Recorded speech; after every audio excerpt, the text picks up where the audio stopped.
Well, from the political heat here in Washington to the sizzling heat wave across the country, the National Weather Service says half of the country today experienced a heat index or feels like temperatures above 100 degrees.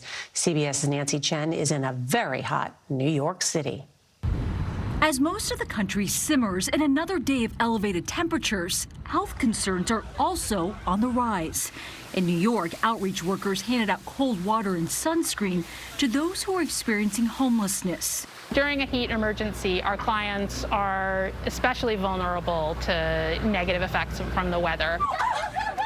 And this summer camp is decreasing the time kids spend outdoors. If so much of summer camp is about being outside, that must be hard for you right now. Right, because actually the camp that we developed is primarily outdoors. So going inside gets a little tricky. The children are very antsy. That concern is being felt nationwide as more than 120 million Americans are under excessive heat warnings or advisories.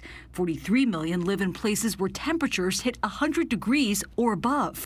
In Baltimore, it's code red. The city's health commissioner warning vulnerable residents of substantial threats to their life or health. A heat health emergency was declared in Philadelphia, activating cooling centers and home visits to the elderly.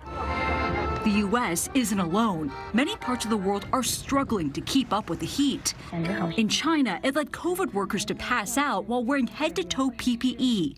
That's not water, but sweat, coming from inside one worker's protective clothing. Record-setting heat continues to scorch Europe. In Slovenia, fire crews are battling heat-stoked wildfires. The same in Spain. And near Rome, parched earth.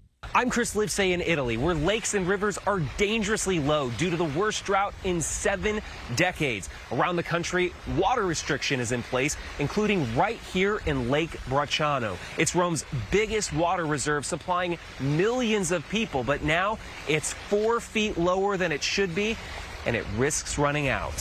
Whether abroad or back home, a challenge to simply stay safe and cool. Just stepping outside, I've kind of changed my shirt like 3 times today. And temperatures are forecast in New York at least 90 or above through Sunday, which would make it the longest heat wave this city has seen in nearly a decade, Norah.